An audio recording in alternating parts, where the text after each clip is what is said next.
নরসিংদী সদর উপজেলার মাধবদী গ্রামে নিজের ছোট্ট ঘরে পরম যত্নে কলিজার টুকরার সন্তানকে ঘুম পাড়িয়ে বাইরে গিয়েছিলেন মা সাইমা আক্তার। সে সুযোগে ঘরে প্রবেশ করে তার জা লতা বেগম। দুই জায়ের পূর্ব মনোমালিন্যের জেরে একা ঘরে সুযোগ বুঝে ঘুমন্ত শিশুটির পা মুচড়ে দেয় চাচি লতা বেগম। এই ঘটনার একটি ভিডিও সামাজিক যোগাযোগ মাধ্যমে ভাইরাল হওয়ার পর এলাকায় ব্যাপক চাঞ্চল্যের সৃষ্টি হয়েছে।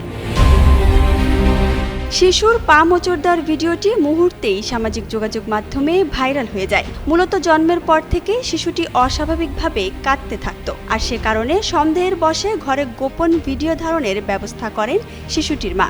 সুস্থ জীবন, সুন্দর পৃথিবী। তবে মোচড় দেওয়ায় শিশুটির পা ভাঙেনি। পারিবারিক বিরোধের জেরে এ ঘটনা ঘটে বলে দাবি করেছে ভুক্তভোগী শিশুর পরিবার। তবে পরিবারটি দাবি করেছে ঘটনার ভিডিও ক্লিপটি এআই দিয়ে সম্পাদনা করে সামাজিক যোগাযোগ মাধ্যমে প্রকাশ করা হয়েছে, যা পরে ভাইরাল হয়।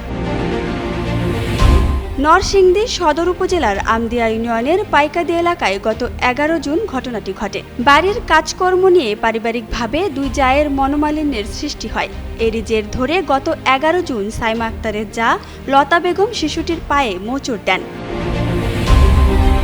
এ ঘটনা সাইমা আক্তারের মোবাইল ফোনে ধারণ হয়ে যায়। পরে ভিডিওটি এআই দিয়ে এডিট করে পা ভেঙে ফেলা হয়েছে দাবিতে সামাজিক যোগাযোগ মাধ্যমে ছড়িয়ে দেওয়া হয়। ভিডিওটি ভাইরাল হওয়ার পর খবর পেয়ে মঙ্গলবার মাধবদী থানা পুলিশ ঘটনাস্থলে যায় এবং শিশুটির বিষয়ে পরিবারের কাছে খোঁজ খবর নেয়। সেখানে গিয়ে শিশুটির পা ভাঙা বা কোনোভাবে ক্ষতিগ্রস্ত হওয়ার চিহ্ন পায়নি বলে জানিয়েছে পুলিশ। পুলিশের জিজ্ঞাসাবাদে শিশুটির বাবা জহিরুল মিয়া ও মা সাইমা আক্তার বলেন যে ভিডিওটি সামাজিক যোগাযোগ মাধ্যমে ভাইরাল হয়েছে তা এআই দিয়ে এডিট করা। আমার সন্তানের কোনো পা ভাঙেনি। বিষয়টি পারিবারিকভাবে মীমাংসা হয়ে গিয়েছে বলেও জানান তারা।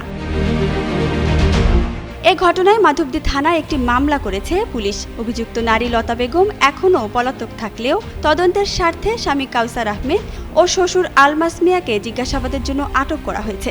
সঙ্গে একটি মোবাইল ফোনও জব্দ করা হয়েছে বলে জানান মাধবদী থানার ভারপ্রাপ্ত কর্মকর্তা।